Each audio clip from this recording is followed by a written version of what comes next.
những khi mà xung trẻ đâm buồn hấnคือการอธิบายอย่างปีเทียบซ้ำปีติดคือเทียบซ้ำสัจจานุมัติหนึ่งเทียบซ้ำอัตนามัติเนี่ยซึ่งจะนำช่วยถึงจุดนั้นทันทีนี้សូមជម្រាបសួរដល់ទូរទស្សនិកជនហើយខ្ញុំបាទគឺសូមអនុញ្ញាតជម្រាបជូនលោកស្រីពិធីការនីរួមទាំងទូរទស្សនិកជនដើម្បីកំណត់អំពើណាមួយជាបទល្មើសគឺថាតលតែថាមានអំពើស្ដែងចេញដោយឯកឧត្តមកើតរិទ្ធបានបញ្ជាក់ជូនអញ្ចឹងគឺថាវាមានចរិតគ្រោះថ្នាក់ស្ដែងចេញខាងក្រៅដែលចរិតគ្រោះថ្នាក់ស្ដែងចេញនេះគឺតាមរយៈអំពើជាសច្ចានុមត្តគឺថាតាមពិតទៅគឺថាបើសិនជាគ្មានអំពើទេគឺយើងមិនអាចកំណត់អ្វីមួយដែលគ្រាន់តែគិតក្នុងចិត្តឧទាហរណ៍បុគ្គលម្នាក់គ្រាន់តែគិតក្នុងចិត្តថាចង់ប្រព្រឹត្តអំពើណាមួយដែលជាបទល្មើសព្រហ្មទណ្ឌដែលច្បាប់ហាមឃាត់នឹងក៏ដោយក៏មិនអាចឲ្យជននោះទទួលខុសត្រូវព្រហ្មទណ្ឌឬដាក់ទណ្ឌកម្មជននោះបានទេអញ្ចឹងតលតែមានអំពើជាសច្ចានុមត្តដែលធ្វើឡើងដោយបុគ្គលនោះអញ្ចឹងតាក់ទងជាមួយនឹងអំពើនេះទោះបីជាមានអំពើក៏ដោយបើសិនជាមិនមានភក្សនកម្មទេគឺថាក៏មិនអាចធ្វើការដាក់ទណ្ឌកម្មដល់ជននោះដែរអញ្ចឹងវាត្រូវតែមានភក្សនកម្មដល់សង្គមនេះគឺវាស្ដែងចេញអំពីអំពើដែលធ្វើឲ្យប៉ះពាល់ដល់សន្តិភាពរៀបរយសន្តិសុខសង្គមនិងមួយទៀតវាត្រូវមានចំណងតាក់ទងរវាងការខូចខាតឬក៏ភក្សនកម្មនេះជាមួយនឹងអំពើបើសិនជាអំពើមួយផ្សេងហើយនឹងការខូចខាតមួយកើតផ្សេងចេញ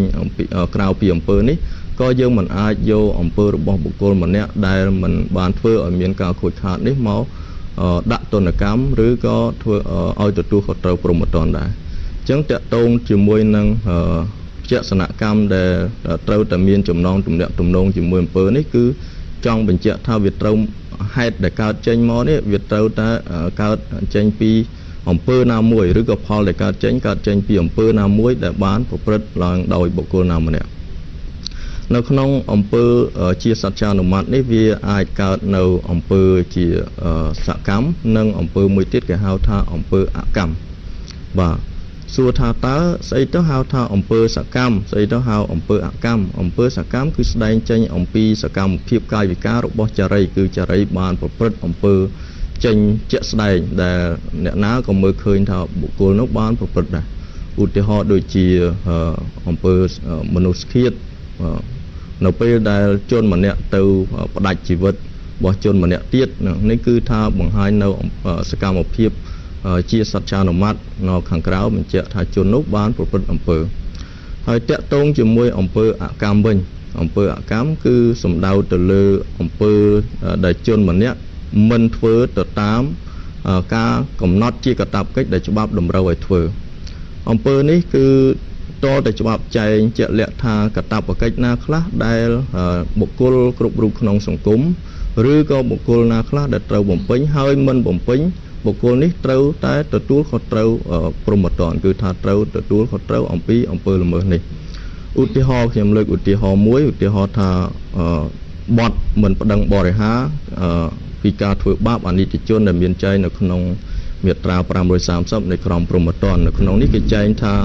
រាល់បុគ្គលណាដែលបានដឹងអំពីការធ្វើបាបឬក៏បៀតបៀនខាងផ្លូវភេទលើអនិច្ចជនអាយុក្រោម15ឆ្នាំហើយមិនបានប្តឹងបរិហារដល់អាជ្ញាធរតុលាការឬអាជ្ញាធរមានសមត្ថកិច្ចផ្សេងទៀតត្រូវផ្តន្ទាទោសដាក់ពន្ធនាគារពី1ឆ្នាំទៅ3ឆ្នាំនិងពិន័យប្រាក់ពី2លានរៀលទៅ6លានរៀលនេះគឺជាអំពើអកម្មដែលយើងបញ្ជាក់ថាជនម្នាក់នោះបានដឹងឧទាហរណ៍ថាបានដឹងថាមានការធ្វើបាបអនិច្ចជនក្រោម15ឆ្នាំហើយប៉ុន្តែគាត់អត់ប្តឹងបរិហារអំពើនេះទៅអាជ្ញាធរមានសមត្ថកិច្ចឬក៏ទៅអាជ្ញាធរតុលាការករណីនេះគឺច្បាប់បានចែងកំណត់ថាអ្នកនឹងត្រូវមានកាតព្វកិច្ចប្តឹងបើគាត់មិនប្តឹងអញ្ចឹងទេគឺត្រូវមានទោសទៅតាមបញ្ញត្តិមាត្រា530នេះតាក់ទងបញ្ហាធាតុអត្តនោម័តវិញឬក៏ធាតុចេតនាគឺអំបញ្ញមិញគឺអាយដាមកើតរិទ្ធគឺបានបញ្ជាក់ថាចរិតគ្រោះថ្នាក់វាមិនមែនស្ដែងចេញមកខាងក្រៅប៉ុណ្ណោះទេគឺវាស្ថិតនៅក្នុងចិត្តរបស់បុគ្គលម្នាក់តើបុគ្គលនោះចង់ប្រព្រឹត្តអំពើណាឲ្យមានគ្រោះថ្នាក់ដល់សង្គមកម្រិតណាអញ្ចឹងនៅក្នុងការប្រព្រឹត្តអំពើរបស់បុគ្គលម្នាក់គឺត្រូវតែមានការបញ្ជាក់អំពីឆន្ទៈរបស់បុគ្គលនោះផងដែរថាគាត់ចង់ប្រព្រឹត្តអំពើនេះហើយគាត់បានដឹងថាអំពើនេះគឺជាអំពើមួយដែល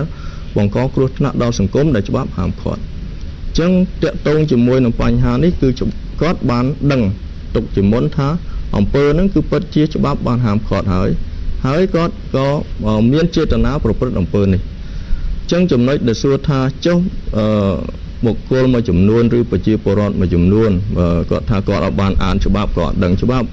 អានេះគឺច្បាប់គេបានកំណត់ជាគោលការណ៍ថាបុគ្គលនៅជាសមាជិកសង្គមគ្រប់រូបណាណាក៏ត្រូវដឹងច្បាប់ដែរដោយពាក្យបារាំងមួយគេថា nul ne censé ignorer la loi មានន័យថាគ្មាននរណាម្នាក់ហ៊ានថាខ្លួននឹងមិនដឹងច្បាប់ទេអញ្ចឹងសមាជិកសង្គមនោះត្រូវតែដឹងថាមានច្បាប់ចែងមកហាមឃាត់ទៅលើបញ្ហាអីខ្លះនេះគឺថាច្បាប់បានសន្មត់ទុកតែម្ដងទោះបីជាគាត់មិនបានមើលគាត់មិនបានដឹងគាត់មិនបានសិក្សានឹងក៏ដោយក៏ច្បាប់សន្មត់បែបនេះ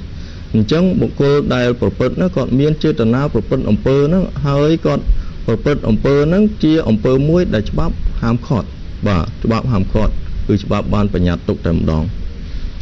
ប៉ុន្តែចំណុចមួយដែលខ្ញុំបាទសូមបញ្ជាក់គឺថាអំពើទោះបីជាចេតនាដែលគាត់ប្រព្រឹត្តនេះក៏ដោយ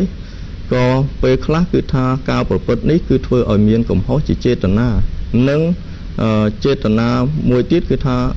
ចេតនាក្នុងការប្រព្រឹត្តរបស់គាត់នេះគឺថាធ្វើឲ្យមានកំហុសជាអចេតនាអញ្ចឹងបានយើងពិនិត្យឃើញនៅបញ្ញត្តិមួយចំនួនដែលចែងពាក់ព័ន្ធជាមួយនឹងការដែលការធ្វេសប្រហែសឬការខ្ជិលជាការមិនប្រុងប្រយ័ត្នឬការមិនបំពេញកាតព្វកិច្ចទាំងឡាយដែលច្បាប់កំណត់នឹងវាត្រូវតែទទួលទោសផងដែរតកតងជាមួយនឹងធាតុចេតនានេះយើងពិនិត្យឃើញចែងនៅក្នុងមាត្រា4នៃក្រមព្រហ្មទណ្ឌចែងថាពុំមានបទល្មើសទេប្រសិនបើគ្មានចេតនាប្រព្រឹត្តប៉ុន្តែនៅបញ្ញត្តិនៃក្រមនៃមាត្រា4នេះដដែលគឺនៅកថាខណ្ឌទី2គេបានចែងថាប៉ុន្តែក្នុងករណីដែលច្បាប់បានចែងទុកមុនបទល្មើសណាមួយអាចកើតឡើងពីការមិនប្រុងប្រយ័ត្នការខ្ជិលជាការធ្វេសប្រហែសឬការមិនគោរពកាតព្វកិច្ចណាមួយបាទនេះគឺថាបញ្ជាក់អំពីកំហុសអចេតនាដែលធ្វើឡើងដោយជននោះព្រោះថាប្រយ័ត្នច្រឡំថាចុះមិនថាអចេតនាតាមពិតគឺគាត់មានចេតនាប្រព្រឹត្តអំពើប៉ុន្តែគាត់មិនពាក់ព័ន្ធជាមួយនឹងកំហុសគឺកំហុសអចេតនាគឺថាគាត់មិនមានចេតនាប្រព្រឹត្តកំហុសទេអញ្ចឹងតើតើចំណុចនេះខ្ញុំសូមបាទលើកឧទាហរណ៍ដូចជាមាត្រា207នៃក្រមព្រហ្មទណ្ឌគឺចែងពាក់ព័ន្ធជាមួយនឹងបទមនុស្សឃាតដោយអចេតនាគឺតើតើបញ្ហានេះគឺច្បាប់បានចែងថាអំពើរបស់បុគ្គលដែលធ្វើឲ្យបុគ្គលណាម្នាក់ស្លាប់បាទឬក៏ឲ្យអ្នកដទៃស្លាប់បណ្ដាលមកអំពីការធ្វេសប្រហែសឬការមិនប្រុងប្រយ័ត្នឬការខ្ជិលជាឬក៏បណ្ដាលមកអំពីការបំពានទៅលើកាតព្វកិច្ចសន្តិសុខឬកាតព្វកិច្ចដែលប្រុងប្រយ័ត្នដែលច្បាប់តម្រូវឧទាហរណ៍ដូចជាករណីដែលជនម្នាក់បើកបរដោយមិនប្រុងប្រយ័ត្នឬក៏ខ្ជិលជានោះធ្វើឲ្យគ្រោះថ្នាក់ដល់អ្នកដទៃហើយស្លាប់អានេះគឺជាករណីដែលប្រភេទមួយដែលយើងអាចនឹកឃើញថាជាអំពើមនុស្សឃាតដោយអចេតនាអញ្ចឹងចំណុចនេះយើងអាចនឹងច្រឡំថាចុះបើដាក់អចេតនាអញ្ចឹងធាតុចេតនាទៅណាតាមពិតធាតុចេតនារបស់គាត់គឺចេតនាប្រព្រឹត្តអំពើប៉ុន្តែវាបញ្ហាត្រង់កើតឡើងថាកំហុសដែលកើតចេញមកគឺកំហុសអចេតនាបាទនឹងគឺខ្ញុំបាទសូមបញ្ជាក់ជូនប៉ុណ្ណេះបាទ